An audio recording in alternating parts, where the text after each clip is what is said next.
할렐루야. 예, 다니엘서 1장 8절 우리 한 절만 같이 한번 읽겠습니다. 다니엘서 1장 8절입니다. 예, 우리 아이들부터 얼마나 이쁜지 몰라요.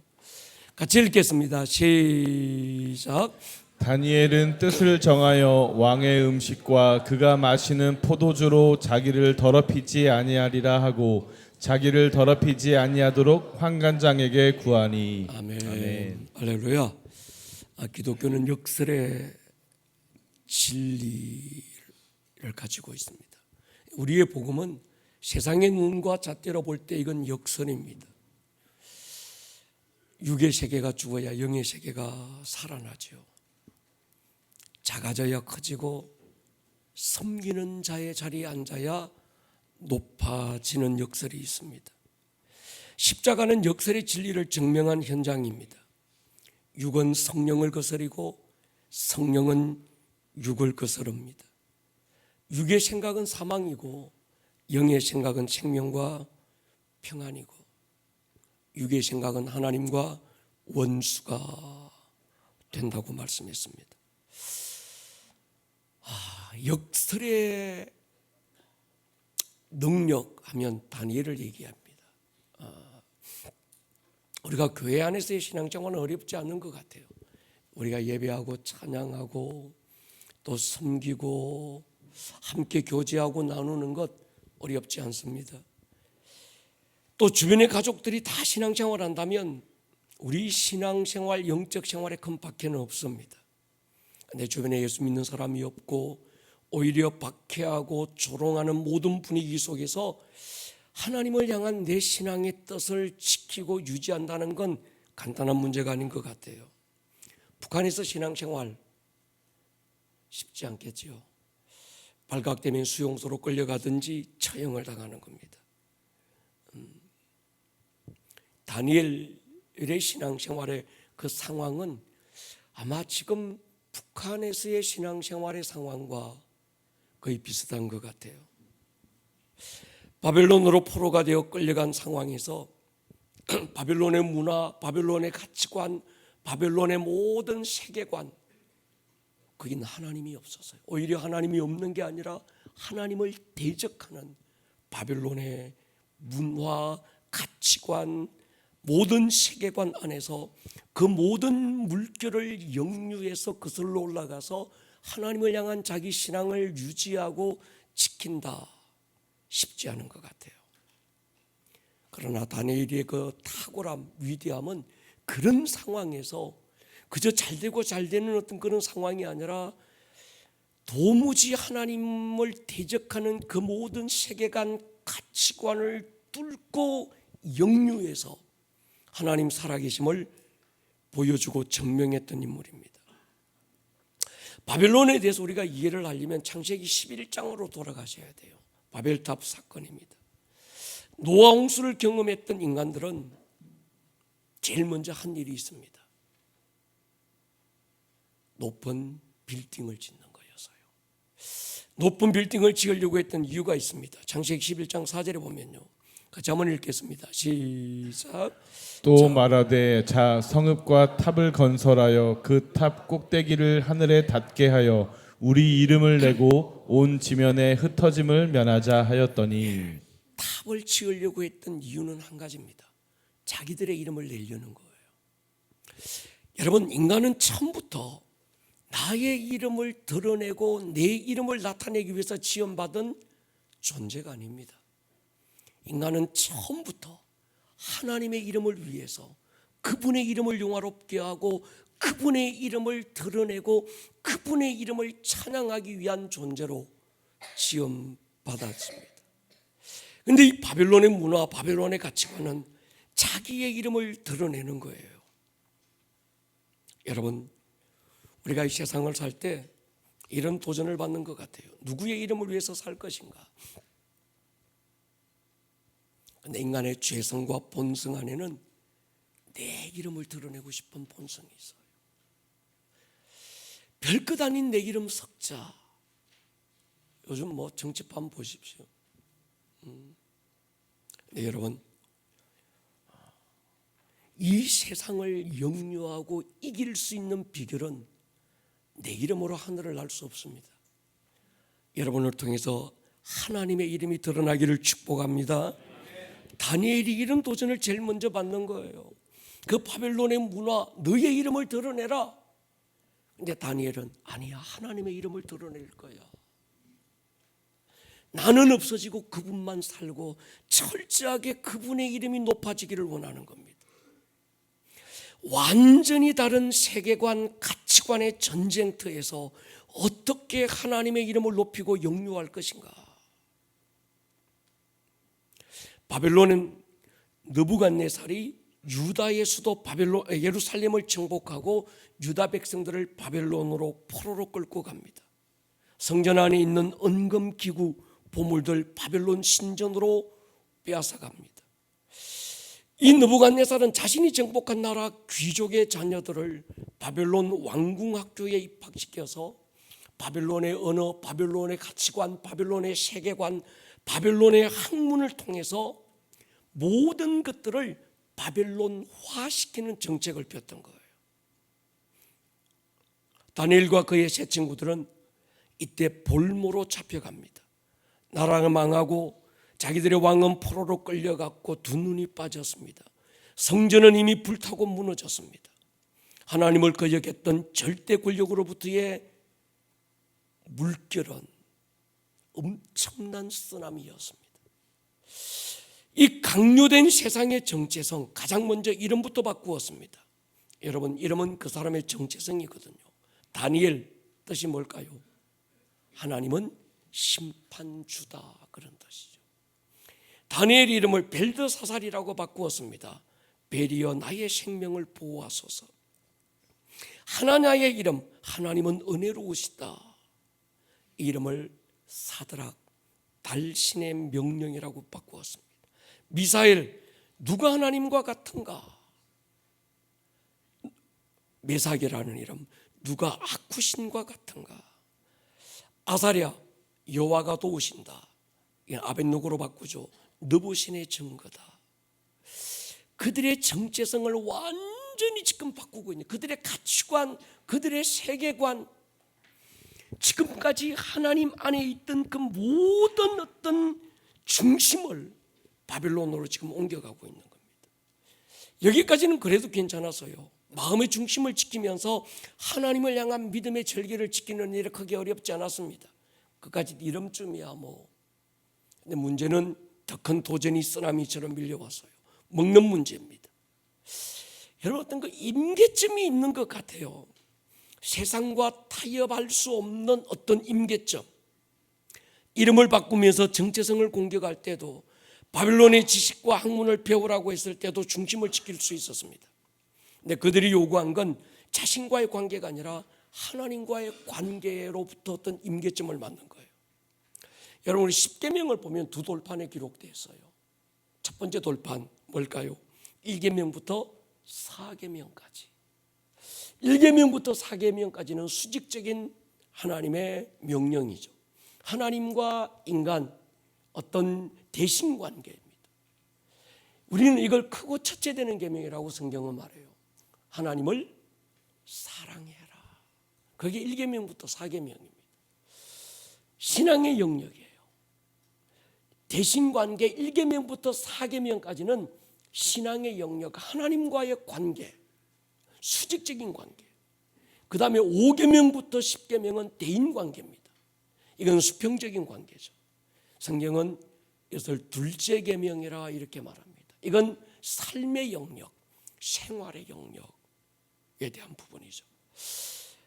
대신관계, 크고 첫째 되는 계명, 모든 하나님의 계명은 크고 놀라운 계명인데 하나님께서 이렇게 크고 첫째 되는 계명, 그 다음 둘째 계명 순서를 정한 건 이유가 있습니다.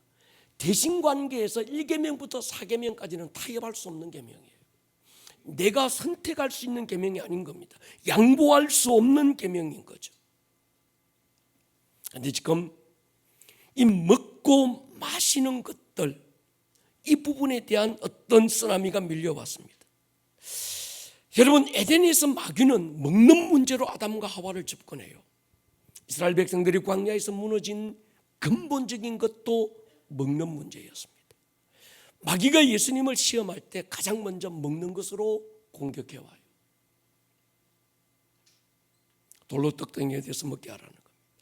다니엘에게 강요된 이 음식은 간단한 먹는 건데 바울이 얘기했던 것처럼 그저 나는 거리낌 없이 먹어버리면 된다 이렇게 얘기할 수도 있겠지만, 지금 다니엘이 이 먹는 문제 간단한 것 같고 크게 문제가 안 되는 것 같은데 이 문제가 굉장히 크게 생각하는 이유가 있습니다. 다니엘에게 강요된 이 음식은 일반적인 바벨론 음식이 아니어서요, 그들이 섬기는 우상의 제단에 올려진 음식이었습니다. 바울은 음식에 대해서 이렇게 말합니다. 고린도서 10장 보십시오. 같이 한번 읽을게요. 시작. 그런즉 내가 무엇을 말하느냐? 우상의 제물은 무엇이며 우상은 무엇이냐? 무릇 이방인이 제사하는 것은 귀신에게 하는 것이요 하나님께 제사하는 것이 아니니 나는 너희가 귀신과 교제하는 자가 되기를 원하지 아니하노라. 너희가 주의 잔과 귀신의 잔을 겸하여 마시지 못하고 주의 식탁과 귀신의 식탁에 겸하여 참여하지 못하리라. 이 간단한 먹는 문제고 마시는 문제인데 왜 이렇게 크게 문제가 될까요? 한 가지입니다. 하나님은 이방인의 제사하는 것은 귀신에게 하는 거라는 거예요. 그 우상의 제단에 올려져 있는 그 제물을 먹고 마시는 것은 귀신과 교제하는 거라는 겁니다. 하나님과 원수가 된다는 거예요. 이것은 두 번째 계명의 문제가 아니라 첫 번째 계명의 문제가 되는 것이죠.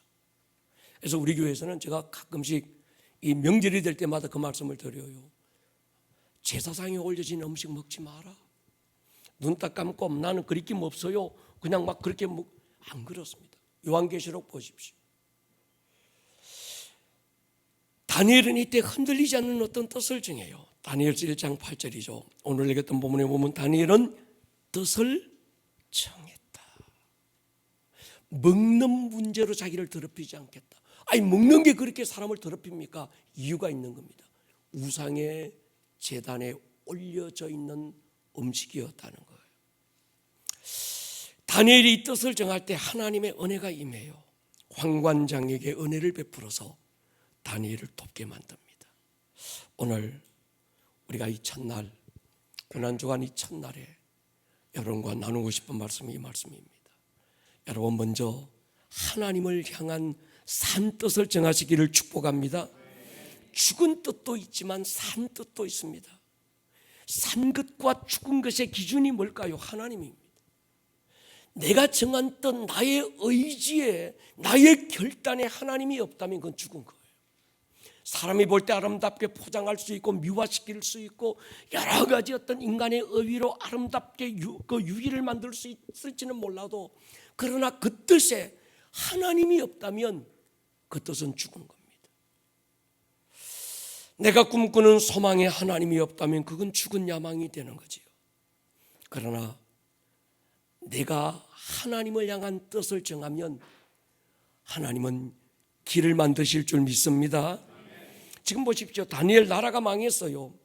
그들의 왕은 눈이 뽑혀서 포로로 끌려갔고 부모 형제 고향으로 다시는 돌아갈 수 없을지도 모릅니다. 그들의 정신적인 고향인 예루살렘 성전은 처참하게 무너졌습니다. 이런 생각이 들 수도 있었을 거예요. 나라가 망하고 모든 게 끝났는데 내 하나님을 섬기고 신앙의 절개를 지킨다고 무슨 의미가 있을까?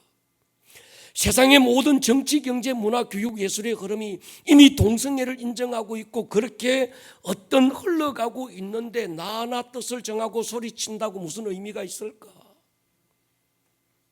이미 대세는 기울었는데. 그런데 하나님은요, 그 한 사람 다니엘이 정한 작은 뜻, 그게 살아있을 때는 그 다니엘이 정한 작은 그 뜻을 통해서 왕의 마음을 바꿉니다. 시대의 흐름을 바꾸는 거예요. 축복합니다. 여러분들 안에 이 뜻이 있기를 축복합니다. 다니엘서 전반적으로 한번 보면 1장부터 5장까지가 전반부고 6장부터 12장까지가 후반부입니다. 전반부는 바벨론의 치하에서 일어난 일입니다. 아버지 느부갓네살, 그리고 느부갓네살이 죽고 그 아들 벨사살에게로 왕위가 바뀌는 때입니다. 후반부 6장부터 12장까지는 이제 바벨론이 완전히 망해요. 메데바사가 일어나고 페르시아가 일어납니다. 다니엘의 탁월함이 여기 있어요. 아버지가 왕으로 있다가 아들이 왕이 되는 이 왕위가 바뀔 때도 아버지의 그 왕 주변에 있던 사람들, 아들이 일어나면 다 죽여요. 그리고 그 형제들 왕권에 도전할 수 있는 위험적인 모든 요소들은 다 없애버립니다. 그런데 다니엘은 그때도 총리로 살아요. 왕위가 바뀐 게 아니라 나라가 망하고 새로운 국가가 일어섰습니다. 그때도 다니엘은 총리로 영향력을 미쳐요. 이게 어디서부터 시작됐을까? 오늘 다니엘서 1장 8절로부터 시작되는 거예요. 아직은 어린데 10대 때 다니엘이 끌려왔을 겁니다. 10대 아직은 철없는, 아직은 뭐 세상 돌아가는 것도 모를 것 같고, 아직은 어떤 가치관, 세계관이 하나님을 향하여 정해지지 않은 것 같은 어떤 그때 다니엘은 뜻을 정하고 그 작은 한 뜻이 그의 일생에 영향력을 주는 거예요. 오늘 우리 아이들의 이 뜻이 이 아이들의 평생의 능력이 되기를 축복합니다. 1장에서 왕의 음식 거절합니다. 2장에서 느부갓네살이 꿈을 꾸고 그 꿈을 다니엘이 해석해 줘요. 3장에서 세 친구가 불 속에 던져지는 사건이 일어나고 4장에서는 느부갓네살이 교만해져서 7년간 짐승처럼 살다가 회복됩니다. 그 일로 바벨론의 대왕 느부갓네살의 이름으로 전국에 여호와 하나님만 참신이라는 조서가 내리죠. 5장에 넘어가면 느부갓네살의 아들 벨사살이 왕이어야 됩니다. 예루살렘 성전에서 빼앗은 거룩한 기구에 술을 따라 마시다가 벽에 손가락이 나와서 하나님의 심판을 예고받습니다. 그리고 6장 바벨론이 망합니다. 메데바사가 일어나고 다니엘을 시기했던 다른 총리들이 왕에게 꼬질러서 왕의 신상 외에 기도하거나 종교행위를 하는 자는 사자굴에 던져넣기로 하고 왕의 인장을 찍지요. 다니엘은 그때도 뜻이 흔들리잖아요. 왕의 의인이 찍힌 것을 알면서도 성경은 기가 막힌 한 단어를 말해요. 전에 하던 대로. 예루살렘을 향한 창문을 열어놓고 하루에 3번씩. 여러분, 이 상황은 예사 상황이 아닙니다. 적들이 다니엘을 아주 함정에 빠뜨리기 위해서 3명의 총리가 있었는데 그 3명의 총리 가운데 탑이 다니엘이거든요. 그러니까 이 두 총리가 이 다니엘을 어떻게 함정에 빠뜨려서 죽이기 위해서, 끌어내리기 위해서 혈안이 되어 있는 겁니다. 그래서 일부러 지금 이 함정을 파놓은 건, 왕의 의인을 찍은 건 다니엘 하나가 목표였던 거예요. 타겟이었던 거예요. 다니엘이 그걸 모를 리가 없습니다. 알고도 전에 하던 대로. 뜻이 흔들리지 않는 거예요. 결국 사자굴에 던져질 수 있습니다. 알고도. 제가 어느 생각해 봤어요. 좀 알면 전엔 창문 열어놨으면 창문 좀 닫고 기도하지.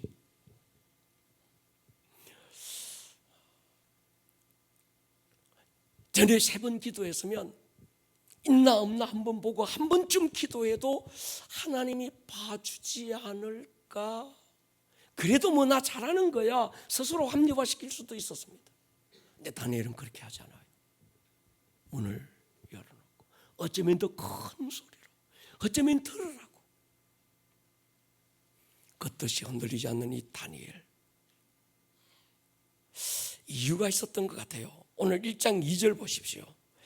주께서 유다왕 여호야김과 하나님의 증거로 될 말을 그의 손에 넘김에 그가 그것을 가지고 신할 땅 자기들의 신전에 가져다가 그 신들의 보물창고에 두었더라. 제가 한 단어가 기억이 났습니다. 주께서라는 거예요. 보여지기로는 바벨론의 느부갓네살이 역사를 통치하고 바벨론의 느부갓네살이 유다를 공격해서 그 모든 것들을 점령하고 막 이랬던 것 같은데, 배후에는 이 모든 보여지는 역사의 배후에 역사를 움직이고 세계 경영을 하고 있는 손은 하나님이시라는 거예요. 여러분 믿습니까? 세계 경영은 하나님의 손에 있는 줄 믿습니다. 하나님이 경영자입니다. 하나님이 높이고 하나님이 낮추는 거예요. 하나님이 일으키고 하나님이 내리시는 거예요. 시대가 그렇게 흐르고 있고 거대한 쓰나미처럼 세상의 조류는 하나님을 대적하여 높아지고 더 강력해지고 있는데, 나 하나 하나님 말씀대로 산다고 무슨 일이 일어날까? 그렇게 생각할 수 있습니다. 여러분, 무슨 일은 일어납니다. 왜요? 역사는 하나님의 손에 있기 때문입니다.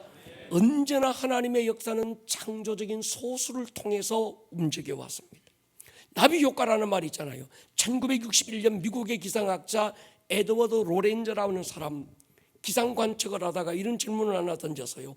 브라질에서 나비 한 마리의 날개짓이 반대편 텍사스의 토네이도를 만들 수 있을까? 이게 나비 효과의 첫 출발이었어요. 지구의 반대편에서 나비가 날개짓 하나 했던 그 날개짓이 이쪽 반대편에서 거대한 토네이도, 퍼펙트 스톰을 만들 수 있을까? 결론은 그럴 수 있다는 거예요. 여러분의 작은 날개짓 하나가 토네이도가 되기를 축복합니다. 거룩한 날개짓은 반드시 토네이도를 만든다고 저는 믿습니다. 수평적 토네이도만 아니라 수직적인 토네이도도 믿습니다. 아브라함의 작은 순종이 자자손손 수직적인 홀리 퍼펙트 스톰을 만들었습니다. 그 바람을 타고 예수님이 오신 거거든요. 할렐루야. 태초에 하나님의 뜻이 정해졌어요. 아담과 하와가 선악과를 따먹는 그 순간에 하나님은 그의 아들 예수 그리스도를 죽음으로 내놓고 우리를 살리겠다는 하나님의 뜻이 정해지신 거예요. 그 아들 예수님이 땅에 오셔서 오늘 겟세마네 동산에서 그 뜻이 흔들리지 않기를 기도하고 계십니다. 아버지요, 내 뜻, 내 생각이 아니라 아버지의 뜻이 이루어지기를 기도합니다. 여러분, 기도를 우리가 착각하지 말아야 합니다. 기도는 하나님의 뜻을 묻는 게 아닙니다. 또 오해하지 마십시오. 이게 하나님의 뜻입니까? 저게 하나님의 뜻입니까? 물어보세요. 죽을 때까지 물어봐도 두 가지 뜻은 두 가지 항상 있을 거예요. 얄팍한 인간의 생각은 하나님의 뜻이 무엇인지 몰라서 묻는 게 아닙니다. 성경을 통해서 이미 다 압니다. 할렐루야. 설교 수없이 듣고 성경 우리는 지금 19독째 하고 있습니다. 곧 이제 20독 들어갈 거예요. 하나님의 뜻은 성경에 다 밝혀졌고 또 성령의 감화와 감동은 무엇이 하나님의 뜻인지 기도하는 우리를 알게 합니다. 근데 우리가 왜 물어요? 하나님의 뜻을 몰라서 묻는 게 아니라 그 뜻대로 안 살고 싶어서 묻는 거예요. 하나님의 뜻은 이거고 내 뜻은 이거야. 하나님의 뜻대로 살려고 하니까 여기는 여러 가지 내 손해가 있고 내 헌신이 있고 여기에는 내 모든 수고가 들어가. 그래서 이건 안 하고 싶어. 인간의 생각, 세상의 어떤 가치관, 어떤 세계관, 난 이걸 하고 싶은 거예요. 그렇다고 이건 대놓고 선택할 수 없고 하나님의 뜻은 알겠고 뭐 하고 있습니까? 이거 저울질하는 거예요. 주님 뜻이 어디 있습니까? 뜻대로 해 주십시오. 그건 기도가 아닙니다. 기도는요, 이미 알고 있는 하나님의 뜻 앞에 내 의지를 정하는 거예요. 할렐루야. 뜻을 정해놓고 그 뜻이 흔들리지 않기를 기도하는 거예요. 그 뜻에 성령님이 보증해 주시기를 기도하는 겁니다. 당장 해볼 때 손해고 당장 해볼 때 안 될 것 같아. 두려움이 있고 불안이 있고 염려가 있어. 그렇지만 이것이 하나님의 뜻이라면 흔들림 없이 이 길 가게 해주십시오. 가는 길에 돕는 자 붙여주시고 가는 길에 성령님 나를 보증해 주십시오. 이게 기도예요. 그럴 때 하나님이 역사하시는 거예요. 오늘 이 밤 여러분, 아름다운 동행은 내가 사는 하나님의 뜻이고 살리는 하나님의 뜻입니다. 이제 내일 우리가 아름다운 동행이 시작돼요. 특히 저는 의미가 있는 게 이 고난의 주간에 아름다운 동행이 천문을 열었다는데 하나님의 뜻이 있을 것 같아요. 할렐루야. 그가 죽어 영혼을 살리고 싶은 하나님의 태초의 그 뜻, 이것이 하나님이 사람들 앞에 무릎 꿇어야 되고 하나님의 이름이 사람들 앞에 짓밟혀야 되고 침뱉음 당해야 되는, 정말 하나님께는 손해고 그러고 싶지 않는 그 하나님의 명예가 짓밟히는 그 일이지만 한 번 정한 그 뜻 흔들리지 않기 위해서 몸부림을 쳤던 그 뜻 앞에 내가 사는 길이 있었다고 한다면, 이분이 아름다운 동행 이 고난의 주간에 있었다는 건 저는 뭔가 하나님의 뜻이 이루어질 줄로 믿습니다. 살리라는 거예요. 동의하십니까? 우리 시간 한번 기도할 거예요. 송팀 나오셔서 같이 기도해 주시고 찬양해 주십시오. 여러분 뜻을 정하십시오. 하나님의 정한 뜻은 반드시 도전을 받게 되어 있습니다. 하나님을 향한 정한 뜻은요 반드시 역풍을 만나요. 왜요? 세상과 반대되는 거예요. 마귀가, 세상 임금 마귀가 이 하나님의 뜻이 이루어지는 것을 철저하게 방해하기 때문입니다. 하나님의 아들도 그 뜻에 도전을 받았습니다. 여러분이 내가 살고 또 다른 누군가를 살리겠다는 이 정한 뜻, 주님의 몸된 교회를 세워나가겠다는 헤이번 처치의 정한 이 뜻,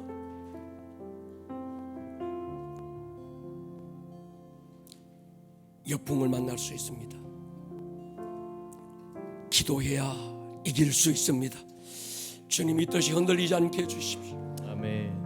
이 뜻을 성공시켜 주십시오. 아멘. 손해인 것 같고 남들이 바라볼 때 이건 정말 안 되는 것 같고 많은 우겨쌈을 당하는 것 같고 거꾸로뜨림을 당하는 것 같고 하나님 내가 초라해지는 것 같고 모든 걸 잃어버리는 것 같지만 이것이 하나님의 뜻이라면 주여 이 길 걸어가게 해주십시오. 아멘. 걷는 걸음 주님이 동행해 주십시오. 아멘. 신운하여 주옵소서. 아멘. 주여 한번 부르고 통성으로 기도합니다. 주여. 오늘 들었던 이 말씀이 듣는 말씀에서 끝나지 않고 여러분들의 삶에 살아내는 말씀으로 생명력 있는 말씀이 될 수 있기를 주님의 이름으로 다시 한번 축복합니다.